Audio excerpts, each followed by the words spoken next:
bits for prosecution purposes. Honorable Speaker, on the 10th,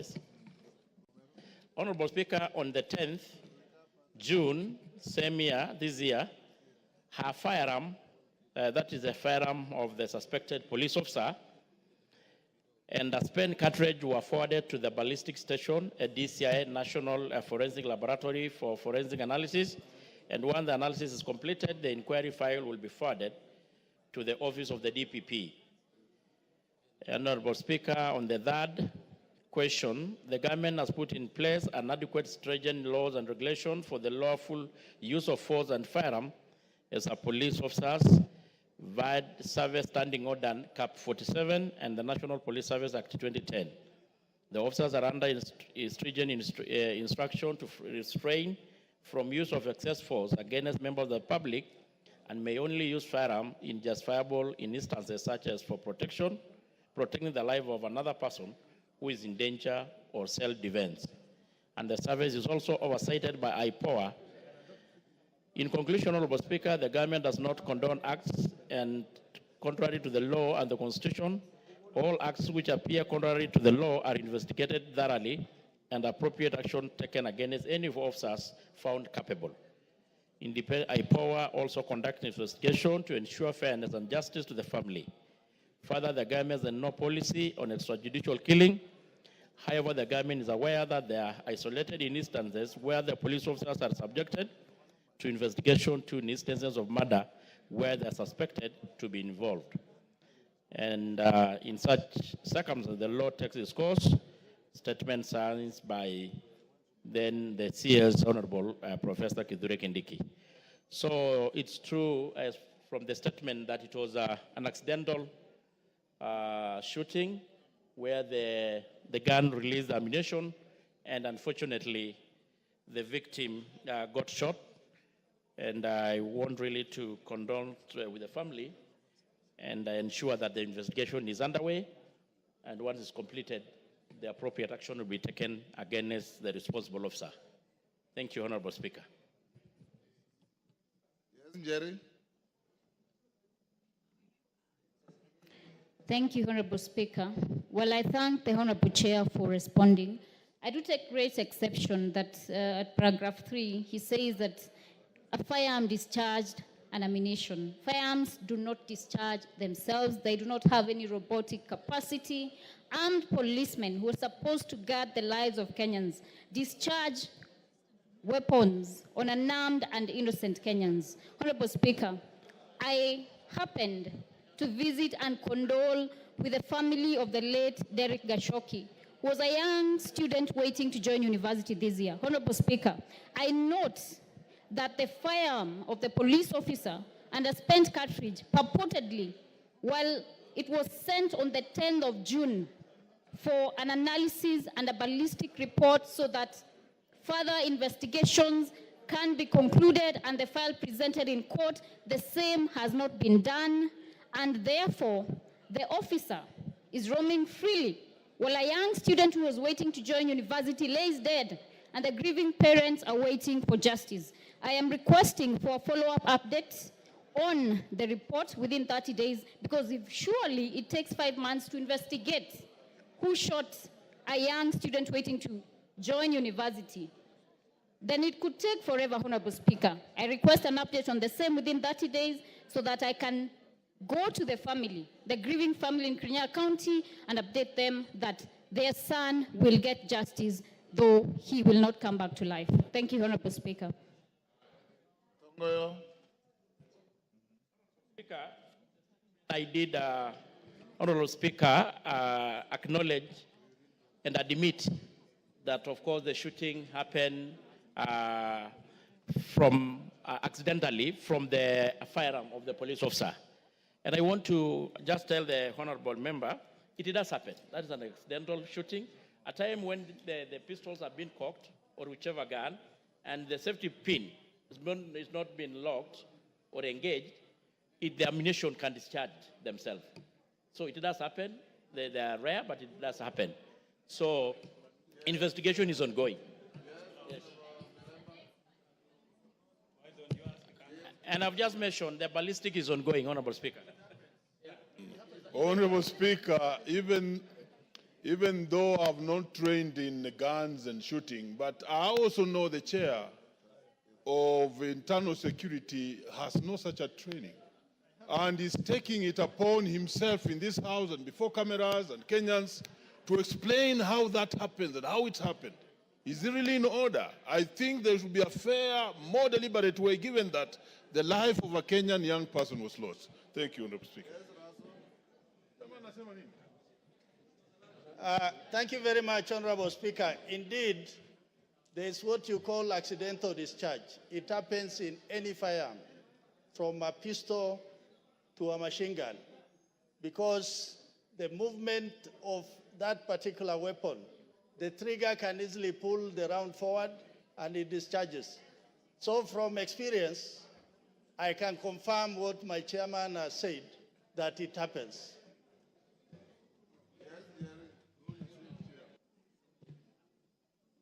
Chair, I don't think any member of the chair is a ballistic reports expert, but I'm kindly requesting that after 30 days, I get a follow-up feedback from the chair whether the report is complete and has been forwarded to the DPP so that prosecution can start. Thank you, Honorable Speaker. Thank you. Tongoyo, did you say there's an inquest?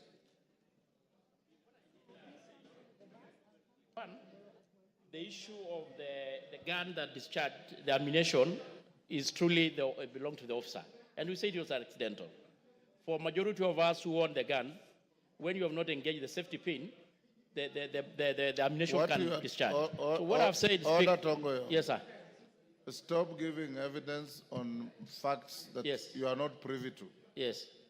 What you need to do in a situation like this, and I know many issues like this will come to you. Yes. Jerry herself as a lawyer knows that when a citizen loses life in circumstances like what you have described, the law requires an inquest to be carried out where the police will place material before a court of law and a magistrate will decide whether there is anybody culpable for the loss of life or not. Such an inquest will ordinarily result into either a closure of the file or a prosecution of anybody found culpable. Otherwise, from where you stand, you have no capacity to give evidence on how a gun discharged a bullet. Yeah, I was just, on the same, Honorable Speaker, I think I was very clear that the ballistics section of the DCI and the forensic laboratory are still doing the forensic analysis. And once the analysis is completed, the inquiry file will be forwarded to the DPP. Okay. Yeah. Thank you, Jerry. We'll leave it there. Marian Kaitang, Social Protection Chair. Thank you, Honorable Speaker. This is a response to a statement sought by the Honorable Member for Aldai constituency, Honorable Marian Kaitan, MP, who has sought response regarding disbursement of the Women Enterprise Fund. In her statement, Honorable Speaker, the questions raised by her were two. First, what is the rationale behind reducing the borrowing, especially considering the fund expanded resources and the fact that it is specifically targets women groups? And second, what measures are being put in place to ensure that the Women Enterprise Fund remain an effective tool for supporting Women Enterprise Fund? Honorable Speaker, I wish to respond like this. The fund introduced digital loan and saving product on the 1st of July 2023. The product targets a group of 10 to 30 women. The loan is offered through a digital platform by dialing a *254 hash. Upon compliance, then the term and condition, the turnaround time is instant. The group can access the WEF group through two processes. One, you dial USSD *254 hash, select Women Enterprise Fund, And 2, M-Pesa application, Grow Tab, Select Financial Inclusion, Mini App, under development.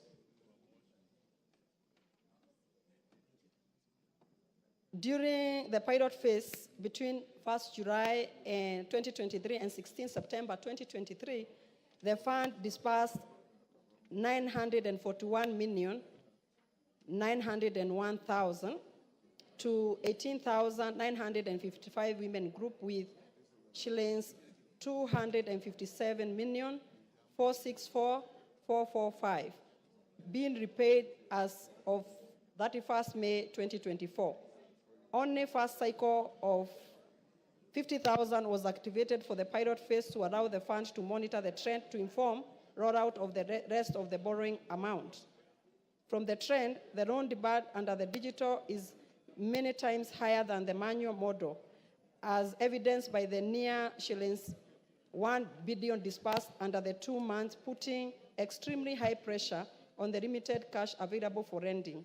This implies that with bigger loan limit, only a few groups will benefit and the resources are depleted.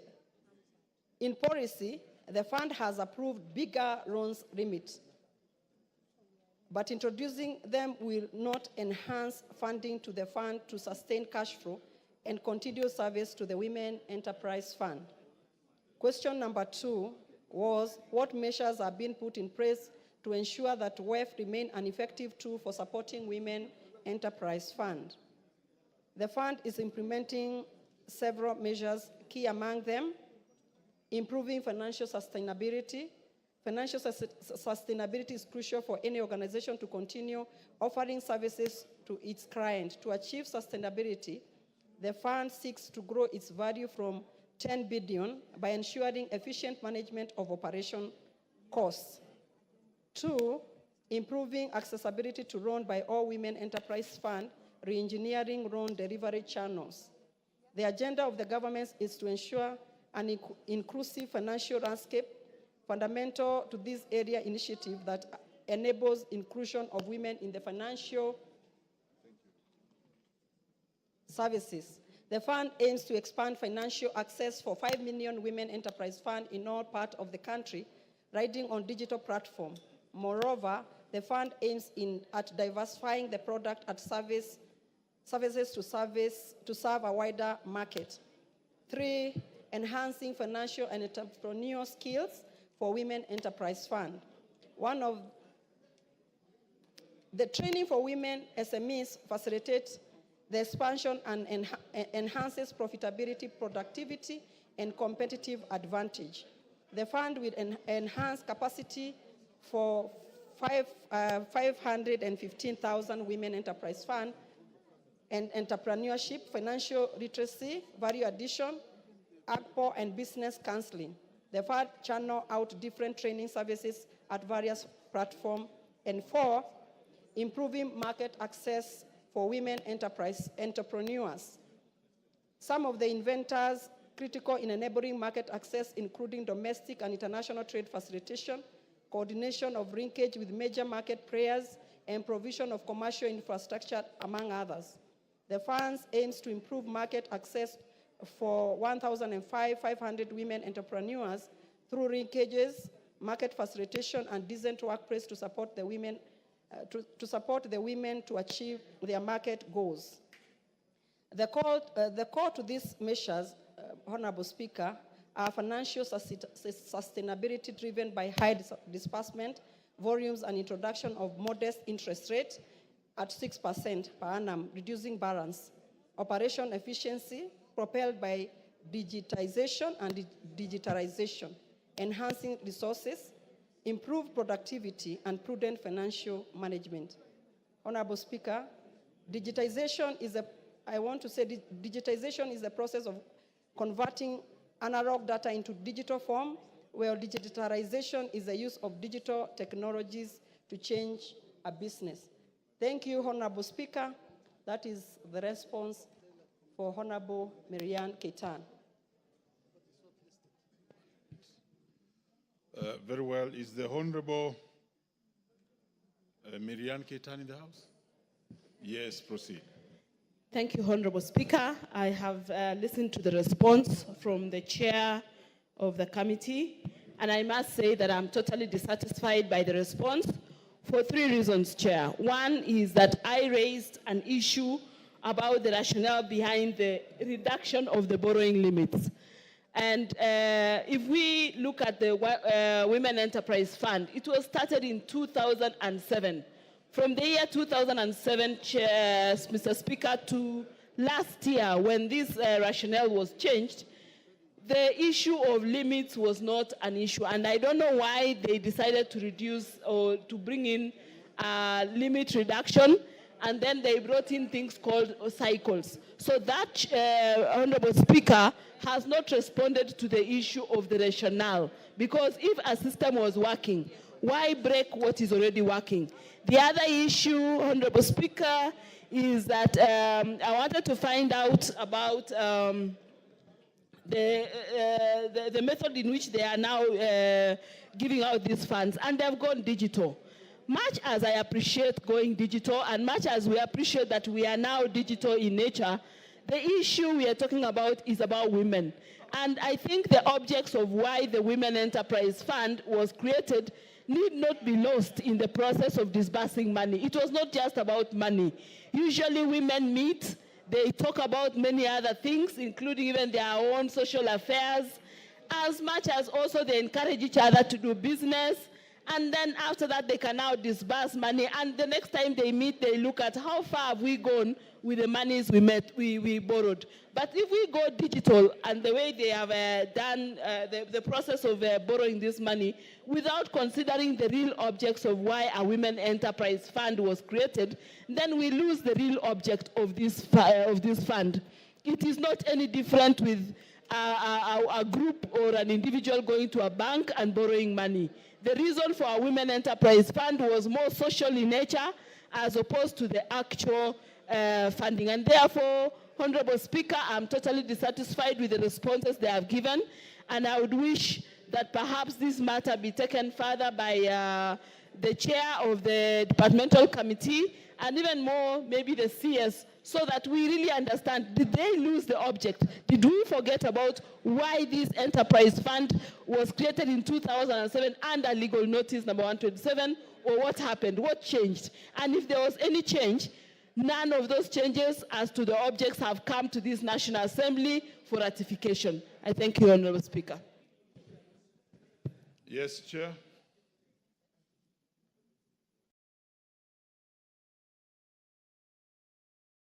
Thank you, Honorable Speaker. I've heard what my good friend Marianne Keitan has said.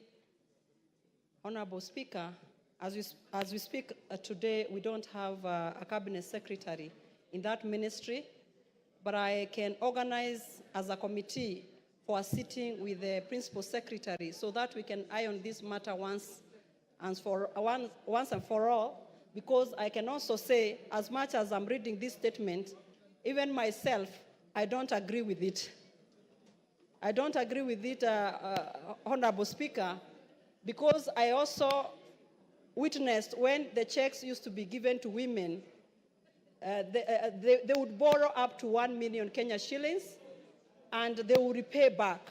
But from what I have read, because this was the answer from the ministry, they can only give loans to up to 50,000. So we took the women backward. Rather than progressive, we just took them backward. So what I can say, we can have a sitting with the principal secretary so that we can go through this and we see whether it is achieving the intended purpose. Before, the women will borrow more than 500,000 headed to 1 million Kenya shillings. But right now, the amount, and even as they borrow, it goes through digitally. What's your order, Honorable Chair? What's your point of order, Leader? Honorable Speaker, it's very unfortunate that a chair of a committee, especially on the government side, majority side, can read a statement, present it as a factual statement on the floor of the House, and then after she's questioned, 1 minute she says she doesn't believe in it.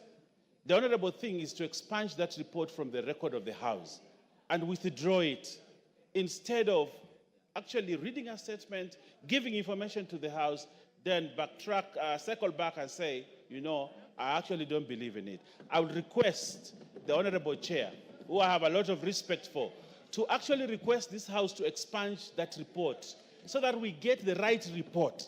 I think that will be the best procedure, other than to hold on to a report on record which you don't believe in, which you think is erroneous, and still give it to the member. So I would like to request the Honorable Chair, please withdraw the statement, expunge it from the record, and say that you will bring another one another time, other than the way we are going. It's not honorable at all. Thank you, Honorable Speaker. Let me hear the Honorable Wanyonyi. Mr. Speaker, sir, I want to agree with the Deputy Majority Leader. It's not fair. A statement being read from the government by a chairman of whatever committee, and you say before us, and the whole nation is actually seeing and listening to what you are saying. We are the representative of the people. To say that, you know, you are not sure and you have no confidence in what you are reading, assures me she must distract that one from the record. It's not fair. It is not right. Very well, we have heard you. Let me hear Honorable Undo. He was early.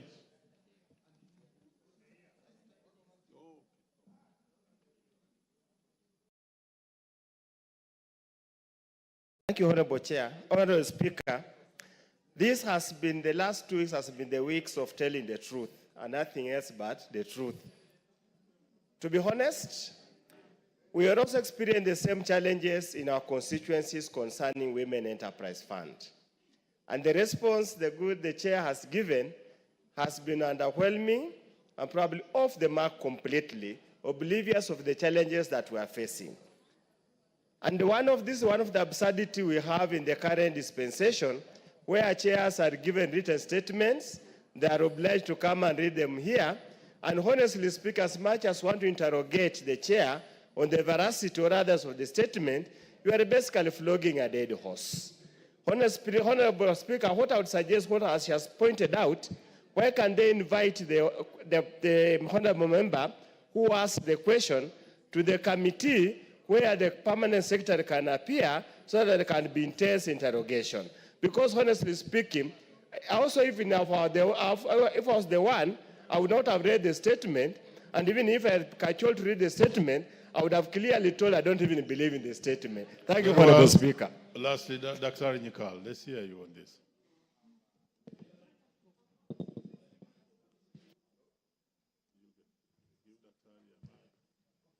Thank you, Mr. Speaker. Sometimes I feel very bad. Things that were working are not working. I didn't get the question, but I've got the drift. Let me tell you what happened. Let the truth be told. The Women Enterprise Fund, when it was started, I actually was there at a very critical moment. It was to start it was run in 2 ways. One was to be given to groups that were actually formed by then the Ministry of Gender and Social Services and registered by the Ministry of Social Services. It was actually for that purpose. We created a certificate that registered these women so that they can get this fund. The other part of the fund was to be given for middle people like banks who would then give it to individual women who wanted large amounts of money.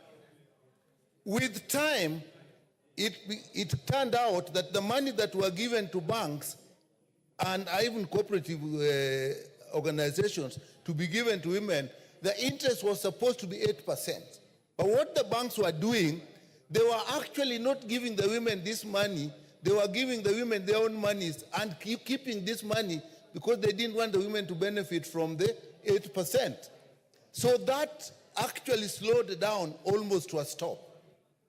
The one for the women group actually flourished. The problem came this time when there was a decision that the system should be digitized. And Mr. Speaker, when they digitized, the digitization process was hurried. It was supposed to be a presidential order. So they digitized so quickly, so the women groups were formed digitally. The applications were digital. The disbursement was digital. They actually digitized, they actually disbursed a lot of money very quickly. I think almost $1 billion. When it came to repayment, what was realized that the repayment dropped from 86% when they were doing things manually to 26%. And then they went out to find out what had happened. What they found out was the groups were merely digital. They didn't exist. And that is why nobody was paying. So that money apparently was lost. And when actually the proper statement comes, we will want to know how much money was lost. In their response, they decided that because of that, they are stopping the issuance of Women Enterprise Fund because the digital system wasn't working and therefore they were losing money. So they actually stopped. So the women have not been getting money. We were told that now they have restarted, but from what we are getting from members, it has not started. So basically it was a hurried process that caused problems and therefore they stopped. But I do not know whether they have actually now corrected it so that the women can go back and get money. Mr. Speaker, this has been a fund that was very popular with women. You get one the first time if you get 100,000. The second time 200,000 if you pay the thing. By the time actually we stopped, there are women, at least even in my constituency, who had gone to 700,000 they were getting, and they were doing a good job.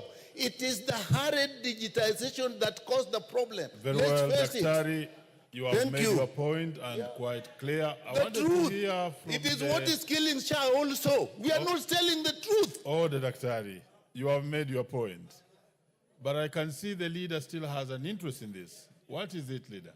You know, Honorable Speaker, I believe that it is, I don't want to use the word I want to use, but it is not correct for us to discuss a statement which has been disowned by the presenter of the statement.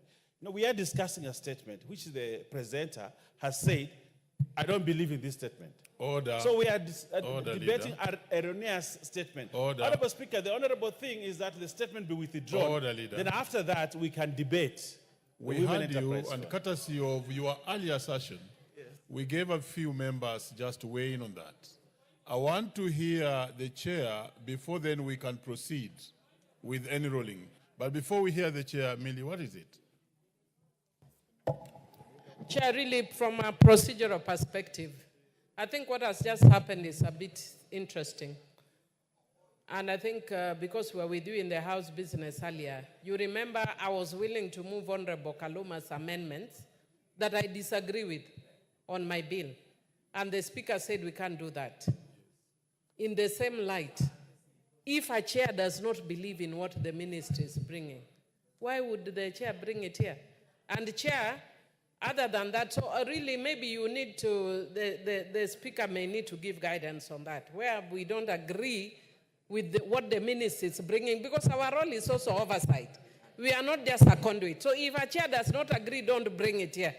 But chair, the other thing that I need to ask us as a country to introspect, I don't know whether we are bewitched or what's wrong with us, that everything that is working, we work very hard to destroy. The Women's Enterprise Fund was working well, we are working hard to destroy. NGCDF is one of the best funds in this country, especially in marginalized communities, rural communities. The first time I visited my rural home and saw a nice school was courtesy of NGCDF. Now the younger people don't realize it because they didn't see what the difference was. Mr. Speaker, why are we destroying The things that people come from other countries to emulate in Kenya, we are busy destroying and coming with other things that are not working. Can we rethink about such issues? Very well, let's hear the chair. Thank you, Honorable Speaker. I noticed the shortcoming, but I also want to tell the Deputy Majority Leader, I don't want to withdraw because my work as a chair is to transmit what comes from the ministry to the response of the honorable member. This is not a committee report that we interrogated, that when I come here, I cannot disown.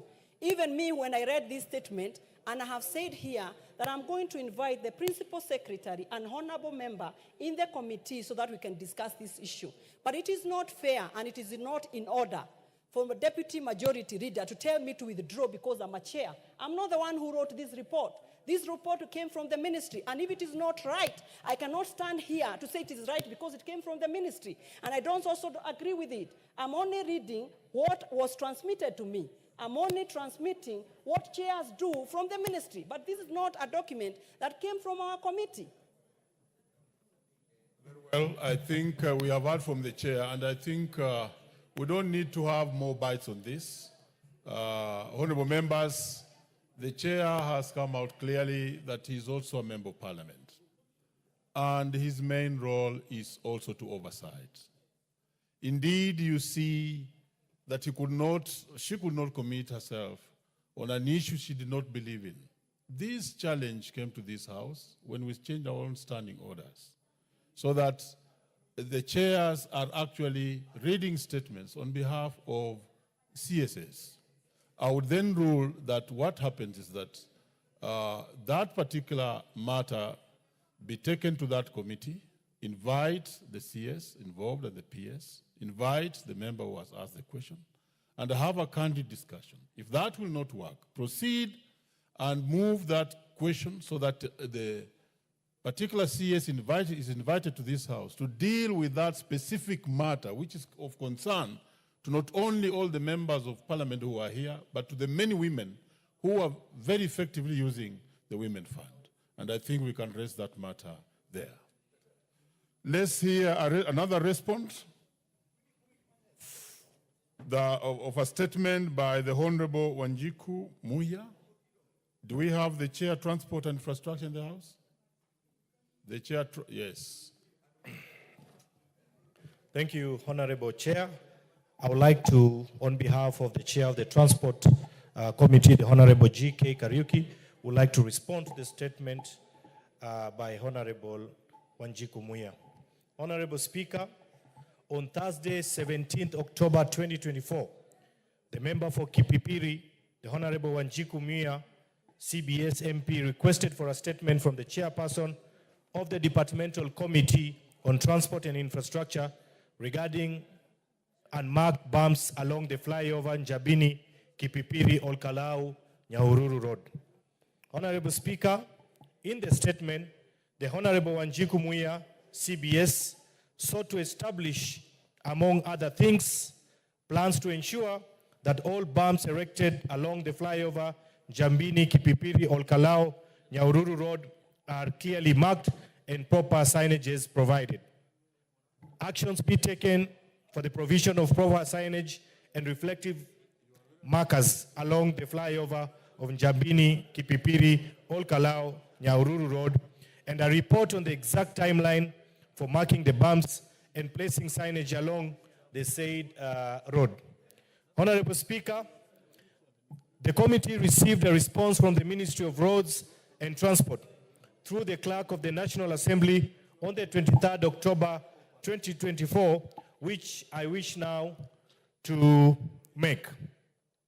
Honorable Speaker, with regards to plans to ensure that all bumps erected along the flyover Njabini, Kipipiri, Olkalau, Nyahururu Road are clearly marked and proper signages provided, I wish to state that all bumps on the road section of Magumu Njabini B110 road have already been marked and proper signages have already been installed. Furthermore, the section from Njabini to Olkalau B20 road is currently under the newly awarded maintenance contracts. The ministry has already identified a number of illegal bumps along the road and shall, by mid-November, address the unmarked bumps alongside removal of the illegal ones. Honorable Speaker, the section between Olkalau to Nyahururu A4 road has recently undergone surface dressing as part of the ongoing maintenance works scoped for the road. These works have been completed and the contractor is now in the process of marking the road, including all the speed bumps.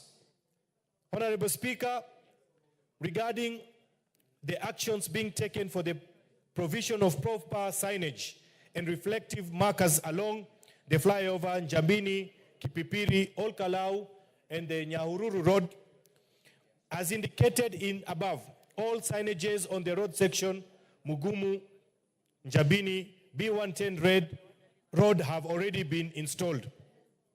Honorable Speaker, the hybrid contract allows the contractor to maintain and replace any vandalized signages. Signages on the road section between Njambini and Olkalau, that's the B20 road, and between the Olkalau and Nyahururu Road, that is the A4 road, are currently under installation and are expected to be completed by the end of November 2024.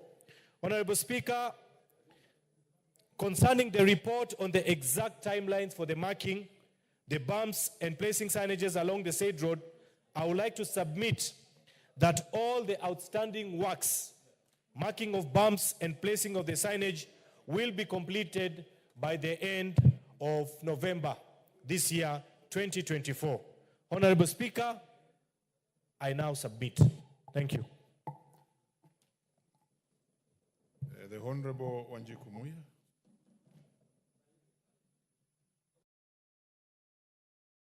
Thank you very much, Honorable Speaker, and I wish to thank the Committee of Transport, confirming that over the weekend I traveled through that road, and it's true, the bumps that were very risky have been marked well, the signage has been put very well, but Honorable Speaker, on that statement, I didn't only mean the bumps that were being repaired, I meant all the bumps, so they have left two unpainted, which are very risky.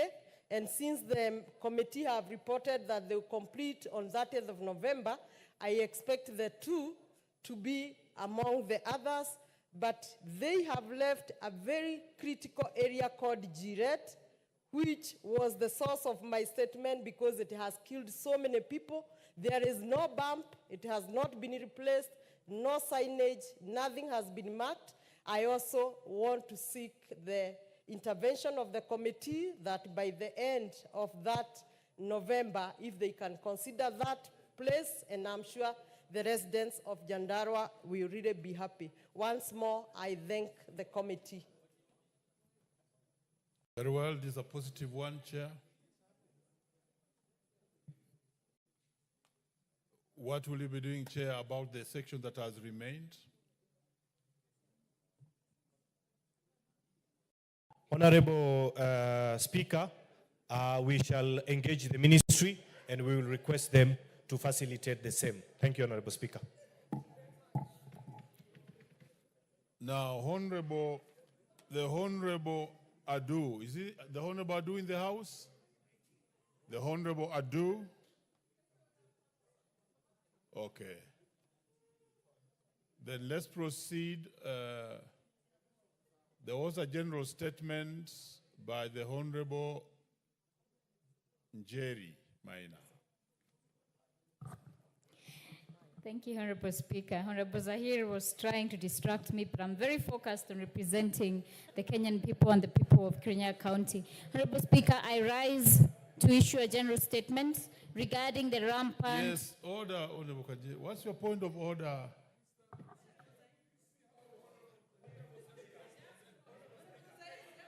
Order, Honorable Zahir. Completely out of order. Go back, go all the way, and have respect for the House. And then come back.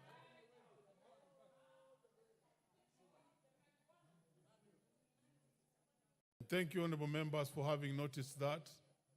This is a house of order. Come all the way.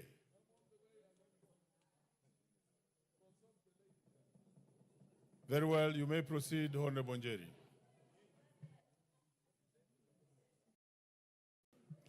Thank you, Honorable Speaker. I rise to issue a general statement regarding the rampant abductions and enforced disappearances of Kenyan youth in the country.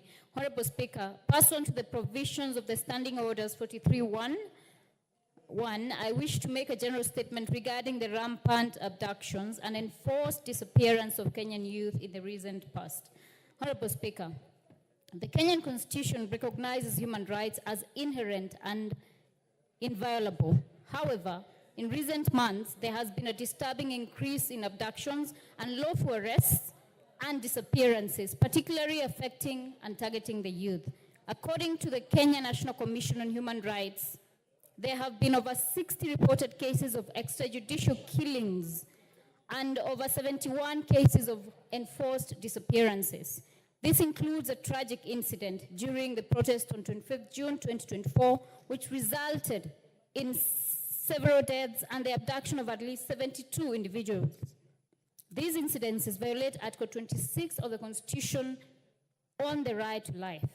Honorable Speaker, government agencies such as the Independent Police Oversight Authority, the Office of the Director of Public Prosecutions, the Directorate of Criminal Investigations, and the Inspector General of Police are tasked with preventing these injustices, but have been alarmingly slow to respond.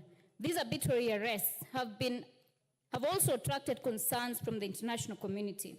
Honorable Speaker, despite cordial interventions addressing the issues of enforced disappearances, the trend continues, threatening the stability of Kenya's democracy and the well-being of future generations. Urgent institutional reforms are necessary to ensure that the criminal justice system is responsive and adheres to the set constitutional parameters. As a signatory to the International Convention for the Protection of All Persons from Enforced Disappearance, I urge that Kenya ratifies this convention in compliance with Article 26 of the Constitution to strengthen the national framework aimed at ending these inhumane practices. I thank you, Honorable Speaker. What's your point of order, Honorable Millie? Honorable Millie is not a point of order. Honorable Millie, what's your point of order? Thank you, Mr. Speaker. Mr. Speaker, I'm not too sure under what she read it, but I think I could raise an issue in relation to that, Mr. Speaker. And Mr. Speaker, I just wanted to indicate, first of all, that I want to thank Honorable Njeri for that statement. And also just want to say, I know the Honorable Member is trying to distract her, but this is not the time for men to see young, beautiful women. You can see afterwards. Mr. Speaker, I wanted to inform Honorable Njeri that you are doing extremely well. Keep up on that path. You are doing well. You are a very young, visionary woman. You will do very well. You are doing very well. But having said that, Mr. Speaker, this is an issue that is beyond, all members of Parliament of goodwill should be concerned. Mr. Speaker, I've been concerned when I see the number of messages that you keep seeing of missing persons. Mr. Speaker, I do not know what is going on. I don't want to ascribe blame or whatever. But I think the government needs to take this seriously. There are very many missing persons, and I don't know what's going on. Every single day, I'm sharing, there are some which are young children that are eventually found. But there are adults that are missing, and we don't know what's happening that this is going on. And we need to, even if it means forming a commission of inquiry or whatever we need to do, there is a problem. There are enough people who are disappearing in this country, and we need to pay attention and take action. Of course, this doesn't require discussion, but let me hear from the chair of Blue Economy, very briefly. This generally does not require us to go into debates because members, you have a chance to even bring a motion of adjournment. So Thank you, Honorable Speaker. And Honorable Speaker, I want to congratulate the Honorable Njeri for bringing that issue. And Honorable Speaker, besides what the Honorable Njeri have just raised on the issues of abductions in the country, Mr. Speaker, we need to look, and this should go into the Ministry of Interior, that we need to look into the security of this country. Mr. Speaker, some few weeks ago, an individual who is not even a Kenyan, but he acquired a Kenyan citizen, and we are yet to know how he acquired, came all the way from Ethiopia, that's what we were told, to Isli and killed almost 4 women. And the individual now has been identified that he's an Ethiopian, actually. How he acquired Kenyan citizenship, Mr. Speaker, it's questionable. Mr. Speaker, apart from that one, if you go to the pastoral areas where we come from, the insecurities in those areas, Mr. Speaker, is at an alarming state. We need to look, even as we address this issue of abductions in the country, Mr. Speaker, we need to look at the general issues of security in the country, Mr. Speaker. Yes, Leader, what's your point of order? Honorable Speaker, this was a general statement, but I hear a lot of reference to abductions. Even the member on the floor, the chair of our Water and Irrigation Committee is speaking about abductions. But from what I hear, the examples he's giving is the work of criminal elements, like the person is speaking about, and those are issues I thought the member and all of us should, even as we express our concerns on the rates of crime in the country, that we must be careful and cautious that we do not use the floor of this House to admonish our security agencies, not even to recognize the good work. For instance, it took less than a very few days, Honorable Speaker, from the time the Isli killings happened to the time the young lady unfortunately was killed in Kilimani, for the DCI to apprehend the suspect, and even for the member on the floor to get to know. Therefore, describing all these things as abductions, I know it is politically expedient and very good for the public gallery to be speaking about abductions. And there's a trend, Honorable Speaker, I must say so, that today in this country, even people who are legitimately arrested by policemen are booked into police cells, known police cells, are produced before courts of law. Those are being described as abductions. Probably we should, even as we engage, Honorable Speaker, be able to define what is an abduction. You saw the other case, Honorable Speaker, only this week or last week. A wife to somebody is in Nairobi, is also married to another man in Narok. The husband in Nairobi reports that the wife has been abducted. So I don't know whether that was an abduction or is a case of people stealing other people's wives. Now tomorrow, if the Honorable Bowen moves to Marakwet East with my wife, will I report my wife as having been abducted? Or do I say I've been unable to do certain things that the Honorable Bowen has managed to do? I mean, Honorable Speaker, I was only pointing out to say that we must be careful as leaders because we have a national platform.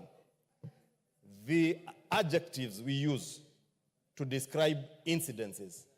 When a murderer murders people, that is a murderer. When someone is abducted by criminals and the police apprehend, at least let us have also the decency to congratulate, and I want to take this opportunity to congratulate DCI Amin and his team of security officers in the operations department, because they have moved with speed. When the Kware killings were happening, Honorable Speaker, it took them less than a week to apprehend the suspect. But it took the police a very short time, the Kenya police, to allow that suspect to escape from lawful custody, Honorable Speaker. Those are the issues I would expect that as leaders we should be addressing. Commend our officers when they do well, encourage them to do better, to apprehend suspects, but also avoid the temptation to brand every other criminal activity as an abduction. And I know there are also elements among us who want to make all these things look like they're abductions by the police. Missing persons, I appreciate what Millie Odhiambo has said, Honorable Millie Odhiambo, that there are even missing persons who just disappear now, also found. There are those who are arrested, and they say they were abducted. Criminals must be arrested, and they will be arrested, and they must be produced before courts of law, as happens, in accordance with our Constitution, Honorable Speaker. So I just want to encourage Honorable Speaker, since this was a general statement, that even as we engage, let us be cautious. Let us not use this opportunity to play to the gallery, to speak to what you think is politically expedient and will excite people out there. Let us be responsible as leaders. Very well, Leader. Honorable Wayne, just take the next 1 minute. I'll just give maybe one more comment here and one more here, and then we proceed because it's not a substantive motion. Yes, Mr. Wayne, Speaker. proceed. Mr. Speaker, I said, and I want to be clear, I said even as our security officers addresses the issues of abductions in the country, I have said, Mr. Speaker, the issues of insecurity and banditry, they must be addressed equally. How comes that it took almost 2 days before you get someone who, that Ethiopian guy who killed 4 women, it took less than 2 days, Mr. Speaker, to be apprehended and arrested. But in Kerio Valley, where we have insecurities, it has taken ages. There is no criminal, there are no bandits which has been arraigned in court. Why is it that the government is not addressing that issue like the way it's addressing these issues of abduction? Very well. Let's hear from the Honorable Fatma. Yes, Honorable Fatma. Thank you, Chair. Thank you, Speaker. I want to thank the Honorable Member for bringing this. You said it's not a motion, but Speaker, you find some of these things really bothers us as leaders, as Kenyan citizens. And I want to give my condolences or my message to the people who are missing the loved ones. And I tell them it's just a matter of time that they'll find their loved ones. Mr. Speaker, the other day we found out someone who has been missing for 2 years came back. And we are hopeful that some of the persons we are still missing will come back.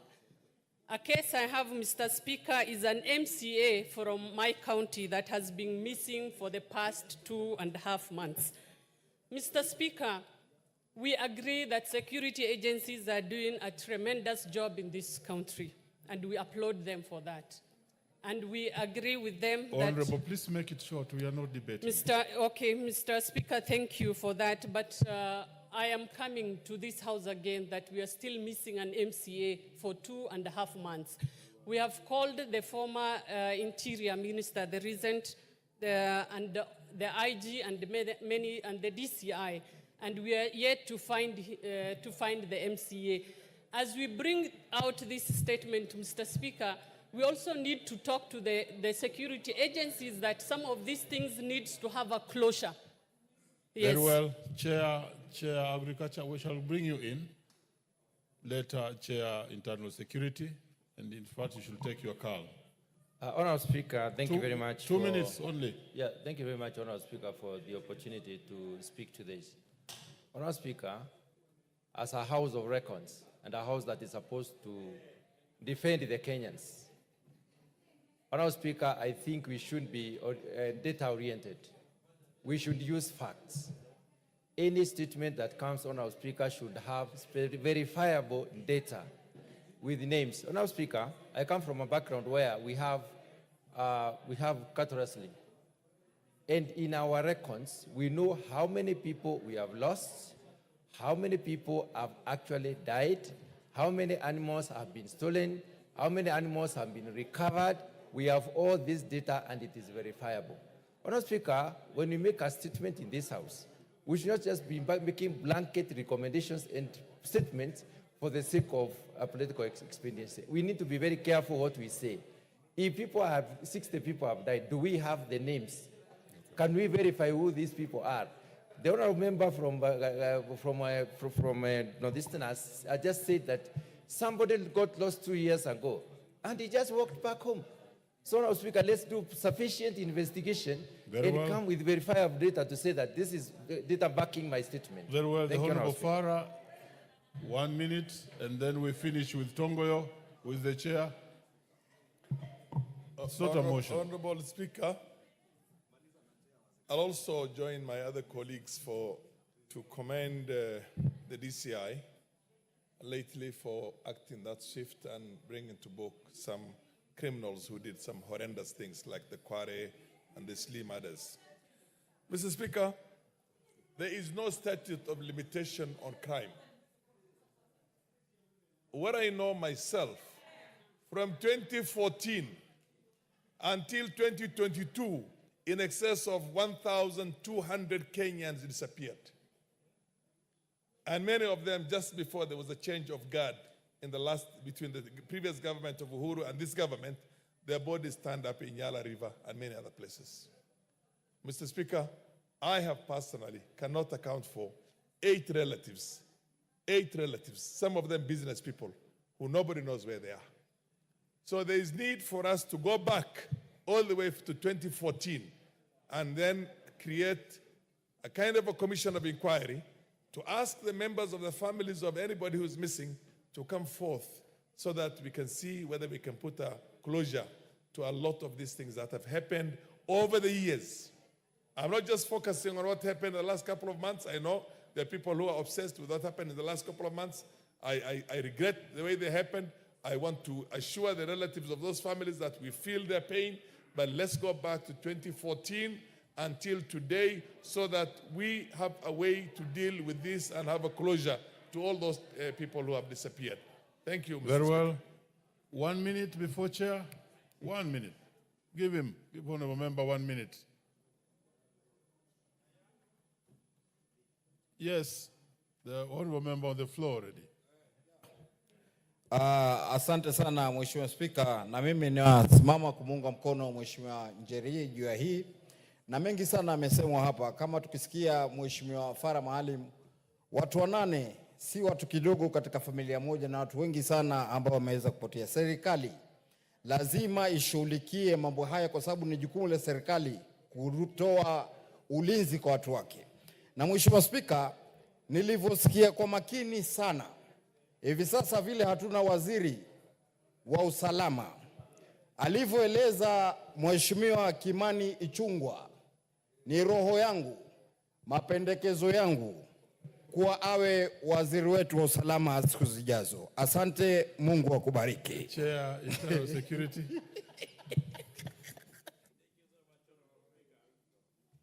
And, okay, thank you so much. Thank you, Honorable Speaker. Honorable Speaker, as I appreciate the big concern raised by Honorable Njeri about, of course, some Kenyans, missing Kenyans. Honorable Speaker, I want to really say here that it's true. We have been having some cases of missing persons in this country. And I want to go on record, Honorable Speaker, that just last week, the Committee of, say, Internal Security and Administration had a very extensive interaction, and actually with the IG and the entire internal security organ of this country, where we went, we went step by step about all the alleged missing persons. And Honorable Speaker, we should be able to appreciate. We should not just be quickly to really to accuse when probably something wrong happened, but forget to appreciate when our security officers does a exemplary good job. Honorable Speaker, of the listed persons who has been listed to have been missing, Honorable Speaker, the IG confirmed that they were able to recover more than 85% alive of these persons. So, Honorable Speaker, I was so much shocked even by the statement of Bowen here. When the Kenya Kwanza government took over, the issue of insecurity in the Kerio Valley, specifically even in his own area, was extremely so alarming. For the last 5 months, we had an extremely relative peace and calm in that area, even including the Tiati and Baringo. So, Honorable Speaker, what am I saying? I'm saying as much as we really feel the pain of Kenyans who possibly lost their loved one, we should be able to differentiate the issue of abduction and arrest. Those are different things. And even Jerry, you know, you're a lawyer. Chair, make it short. Which I just have to appreciate that possibly the Honorable Speaker and Jerry could be actually just also learning to practice opposition politics and taking the floor of this House for populist. Chair, you didn't need to go that direction. No, Honorable Speaker. Order, Honorable Chair. Honorable Speaker. Chair. Okay, fine, I'm finishing. There's a point Let of me order. finish. Take your place.